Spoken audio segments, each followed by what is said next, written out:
Hi, everyone. I'm Maggie McGrath, editor of Forbes Women. BalletX, a contemporary ballet company based in Philadelphia, is one of the most exciting contemporary ballet companies operating right now, and it is embarking on its largest tour ever. Joining us now is the artistic and executive director and also the co-founder of the company, Christine Cox. Christine, thank you so much for joining us. Thank you so much for having me. I really am thrilled to have this conversation with you. So, for folks who might only know ballet through their only once annual trip to the Nutcracker, what do they most need to know about BalletX? What's the 30-second elevator pitch? Ballet is for everyone. And Ballet X is really creating an environment where artists can come in and take ballet forward into the future. So expect the unexpected when you come to a show and go on a journey with us and love ballet like you've never loved it before. And if you've never felt like there was a spot for you to engage, there is. It is truly a dynamic, beautiful art form that is for everyone. We'll get into that dynamic aspect that you bring, because I do think the trends in ballet have become more accessible and there are audiences who are waking up to that fact. But let's go back to the founding days of the company. You were a dancer for a very long time, and then you made the jump into business, into entrepreneurship, into raising money for this company. Take me back to those days. What was that shift like for you? It was scary to embark on something so new. And I really personally just said, take the risks. You may make mistakes, but really just keep trying. And giving that gave me the freedom to jump into this unknown territory. And initially, it was a selfish reason because I wanted to do bolder, more daring work. And my co founder, Matthew Neenan, and we would just choreograph a lot of the pieces and just went for it. And then we started to bring in more outside voices, and the clarity of what we were doing was starting to come into focus. And, through each year, each step, it became clearer and clearer to me what our mission and vision were. And it's been such an exciting journey to discover with our community and our audience and myself personally what this can be and what it should be.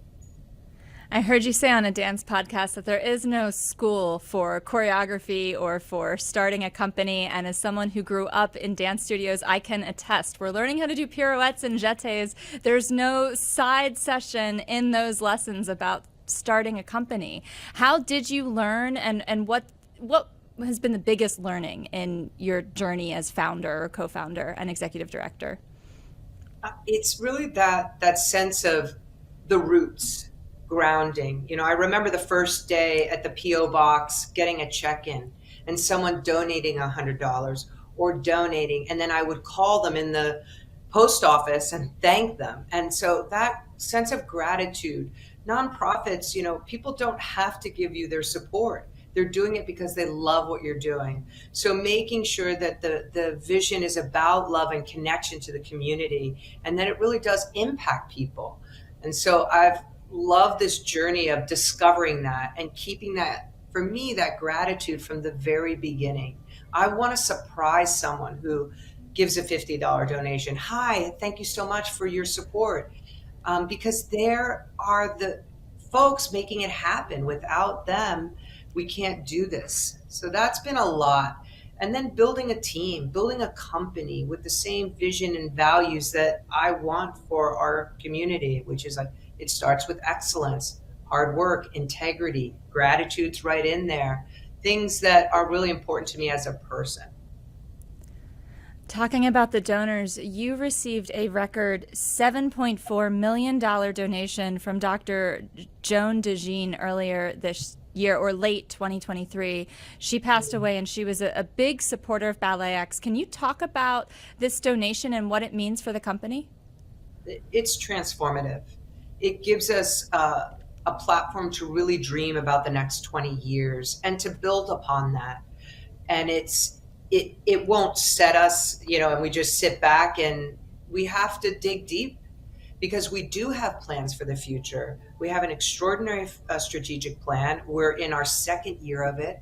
And she believed in this company and worked very hard in her lifetime and decided that I'm going to focus the majority of my life's work and give it to BalletX, because I think in the end she trusted us and she knew that this was going to go back to the community, back to the people that make the art happen, because that's really where our heart lies. It's in creating something magical in this lifetime together. So And I think about Joan every day. I am floored each and every day at what she has gifted this company. it's a remarkable gift, and I'm wondering, as you look at the donor landscape more broadly, obviously it's an election year. A lot of wealthy individuals are being pushed to donate to political campaigns. Inflation has been high, which has been hitting the pocketbooks of regular consumers, those $50 donations that you might receive. How has the donation landscape been outside of Joan? Has it been a difficult year? Yeah. We work very hard and diligently to build our trusted relationships and keep them thriving. So thankfully, our donors are staying with us, because you do not want your donors to assume that BalletX is set for life. They don't need my support. It no longer matters. So as we double down over the next couple of years, it's important to let all of our donors know, and I share with them how important each and every gift is. So we are continuing to build upon this gift. We have always been fiscally responsible. Every single budget in the last 19 years has been in the black, and we've been trying to put our own nest egg away, and we have. So, and that was part of why Joan felt comfortable. We have been fiscally responsible, but while also being generous with the people around us. Every fiscal year in the black. That's remarkable given the labor and intensity of what it takes to put on a production. And you have been especially productive. BalletX has produced 130 ballets by more than 70 choreographers in less than 20 years. Is that correct? That's correct. How have you accomplished that level of productivity, and is it sustainable for the next 20 years? I hope so, because there are so many artists out there who want to be a part of this dynamic company. And it's only possible with an extraordinary group of team, with an extraordinary team. So I have an amazing associate artistic director, managing director, rehearsal director, production. And so now we've built a company of 16 dancers who are on a full-time contract. That's 52 weeks with 4 weeks paid vacation minimum. So they're going off on vacation, not going on unemployment, and they're really feeling a security in their life, because it's a high demanding job. And then a company of 10 staff, which is, they're also the heart of the organization. They work hand in hand, company and staff. I want to dig into that contract really quickly, because I heard you say in 2021 that your 3-year goal was to introduce 52-week contracts to your company. Can you, just for the folks who haven't grown up in dance studios, explain how rare it is for dancers to be on a 52-week contract? It's rare. It's often in European settings where there's a government subsidy, and there's even a 13-month contract. And I just so admired the support, when a company can offer that to dancers. And so it's really been a goal of ours to change that. And that really comes back to fundraising. Where are your values when you're talking to your donors? What's important to you and your organization? What's important to your board? And our board and our community cares very much about our dancers and artists.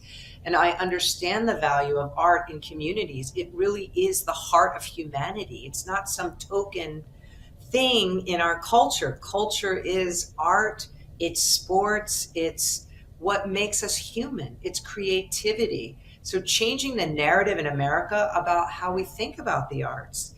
And so my job as the director is to really advocate for that with our supporters.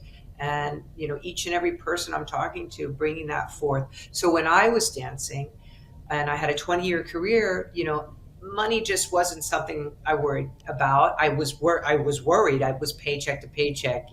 What can you do? It was where I was, but I had a 34-week contract, sometimes 40, and that'd be an amazing year.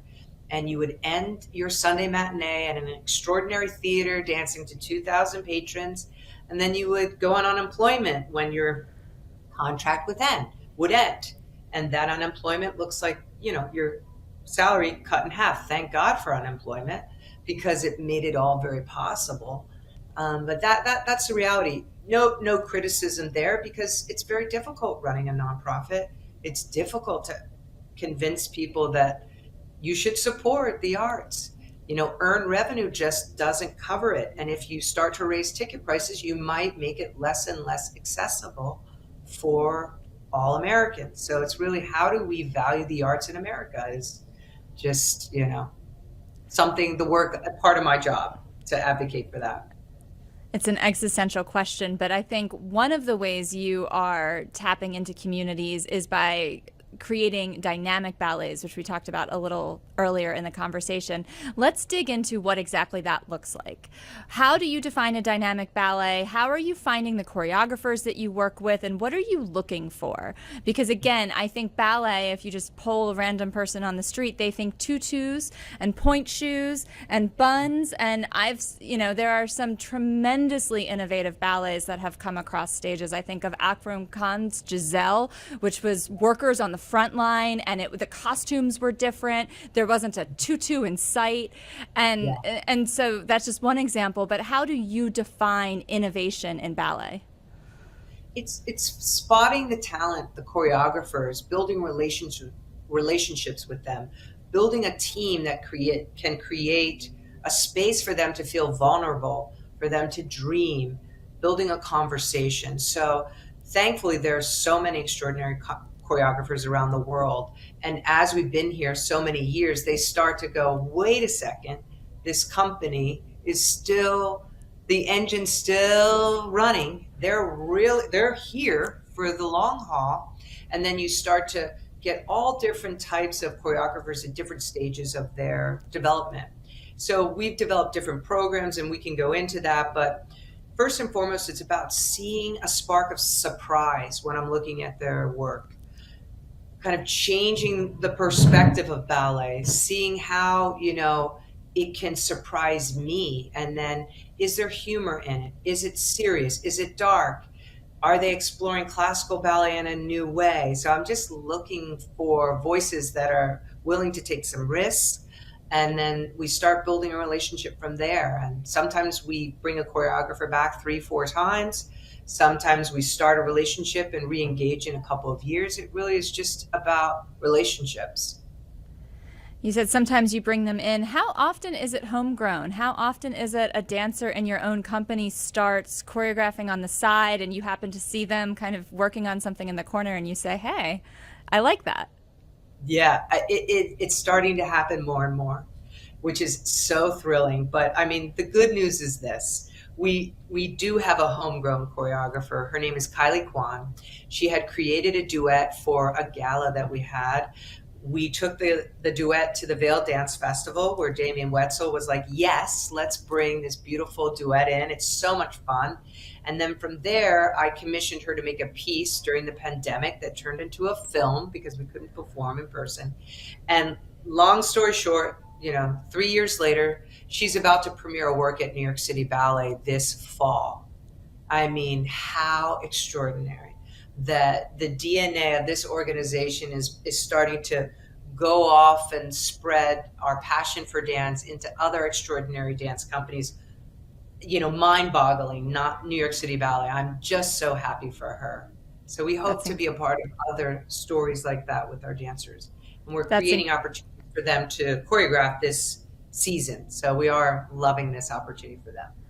That's absolutely incredible. And as you talk about spreading your wings, let's talk about this tour. It's the largest that you're ever going to go on. Why now? What drove you to do this? We want to, this is, New York is it, it's the Mecca. So we want to make sure we have our imprint there, and New Yorkers can see our work. We're so close. We want to be, we're like a sister city. And we want to continue to go there every year and say, look at this repertory, look at what we're doing. And so we'll just start that off. And then as a team, we're going down to Louisiana. Super excited to work with the actually public school district and share our work with their community. We're headed up to Texas A&M, or over rather. And then we're going to go to Chicago, the Harris Theater, which is just a dream come true. And then we're going to head on over to the Kennedy Center and perform in December for 4 shows at the Eisenhower Theater, which is just absolutely mind-boggling. And we'll be performing with the Kennedy Symphony. So it's so exciting. Oh, that's incredible. What can audiences expect to see on this tour? Is there anything you can share about the choreographers or the pieces? We are sharing the best of the best. We're sharing a work by a legendary ballerina, Jodie Gates, who also founded her own festival, the Laguna Dance Festival, and built a program at USC. The piece is called Beautiful Ones. It's just contemporary ballet at its best. It's just dancers loving with gorgeous music and really looking at the craft. We're featuring a piece called Macaroni by a choreographer from New Zealand named Loughlan Prior. This piece is zany and it explores the Macaroni tells you, it explores the first conversations about being queer in the 16th and 17th century. And then we're closing the program with a piece called Heroes, which was choreographed by Takehiro Ueyama. He's a Japanese choreographer, danced with Paul Taylor. And this piece, Heroes, is inspired by his parents and the Japanese community rebuilding Japan after World War II. So a lot of really dynamic work. And we're expanding on tour to a piece called Exalt, choreographed by Jennifer Archibald. She's a Canadian-American maker, and just love this piece because it merges house music and ballet. Who would have thought? House music and ballet. I love that. And as you talk about developing voices and developing styles and maybe finding a zany style, how do you balance pushing ballet forward and not alienating audiences? Because I have certainly gone to some shows where I've left and I'm like, okay, that wasn't what I expected. I wanted to see the traditional pieces, the ones that are in the repertoire, and that was a little much. But how do you think about balancing the tradition with the boundary pushing? I think it's important to think of it like an incredible meal. You're coming in, what's the appetizer feel like? We don't want to push the audience away from the start. We want to kind of give them a baseline of who we are, something they can kind of process. And then once we get that start, we can then start to take this journey. And I think by the second and third piece, they all work together. And the point of the program is really to have this arc of an experience, which is why I love working with so many different choreographers, because I want to see different perspectives. I want to hear different music. And on that point, music has a lot to do with the program. What are the sounds I'm going to hear? The first note you hear, you already have an impression. There's no denying. We hear music and we have thoughts as soon as we hear that music. So some pieces, audience members may love the music. Some may not like it so much, but I think when they go into the next, there is something for everybody in the program. And that's really what I'm aiming for. It's like, oh, I love those 2 pieces. And that's art. Like you don't go to a museum or you don't listen to incredible concerts and think, I loved every single bit of it. You think, oh, the highlights. That's true. And another thing I'm curious about are trends in ballet. I know a few years ago, it felt like everyone was dancing in socks, which I know you've talked about. Illinois this year, the Justin Peck musical, Tony winning musical, dancers were in sneakers. So I'm wondering if we're going to see sneakers. How do you keep your eye, especially as artistic director, on the trends that are emerging in dance and being mindful of them without leaning too far into the fads? Yeah, that's fantastic. It's conversations with the choreographers. We had a show once and I wasn't leaning in. I was still really young and trying to understand my role as a director. And I experienced our performance and I was like, wow, everything's really dark. Everything's in socks. and every piece was like this. So since then, I've been mindful about these conversations. Where are you going? Are you willing to do a point piece? So as soon as we insert point, it shifts the night, So, and then you may bring in a piece that has sneakers. We have a Justin Peck piece that I fell in love with that was commissioned by Juilliard, and it's in sneakers. And the dancers move very differently. And I'm all for a program with socks, sneakers, and point shoes. But I just love going, wow, because each of that footwear changes how a person moves. It's hard to dance in point shoes. It's hard to be in socks, and it's hard to be in sneakers. So our role and our job is to just get versed in all of those forms so we can master these beautiful steps that the choreographers are making. So we have this big tour that's happening this fall, and you're hitting your 20th anniversary in 2025. What's next for BalletX? Because as we speak, you've done tremendous work, but you are a little bit of a David going against the Goliaths, right? New York City ballet revenue is something like $77 million last year, right? So you're going up against some bigger companies, and maybe it's not competition so much as just a peer set. But how do you go from good to great? How do you push this company into the next 20 years? It really is in the work, it's in the production value, and it's in the people. So as we really intentionally level up and we go from a gritty startup, which even after all these years, that takes work. And going from good to great is intentional. You have to be mindful. It's how we speak to one another. It's how we think about our individual work together. So it's making sure you have a group of dancers that are willing to go the distance, and they do. And you have a team that's willing to make that email and thank someone. So we're building a culture of just, let's go for it. Let's try. Let's be bold. Let's be daring and lead with our values so that we can achieve those goals. So it's really intentional, less reactive and more proactive. Less reactive, more proactive. I have one more minute with you. And on a personal note, do you miss dancing, or does being the co-founder and executive director of this company scratch that itch? Oh, I love what I do each and every day. I don't miss it because I'm with it in such a different capacity. And I wouldn't be who I was as a director if I hadn't had those extraordinary 20 years of learning. I learned so much. I love dancing like there was no tomorrow. And I'm so grateful for what I get to do each and every day. And this is I'm so lucky to have this extension of something that I love doing. And I'm grateful to have the opportunity to keep making art with people. What's your advice to people who are dancing right now who want to make a similar evolution, either to choreographer or company founder? Build bridges, don't burn them. The people around you are your roadway to all the things you want to do. And so I've learned that this incredible community around me who helped do all of this, where they were just my friend, not just, they were friends. My best friend was a lawyer or a development person. And, they were willing to roll their sleeves up, literally take time from their busy lives to help. And people are there, and they will help you build something, because I think it's the American dream. We're creators, and it's our human destiny to build and not destroy. Build, build, build. Build, build, build. I love that. Christine Cox, co-founder, artistic and executive director of BalletX. Thank you so, so much for joining us, and merde for your tour to the Joyce and beyond.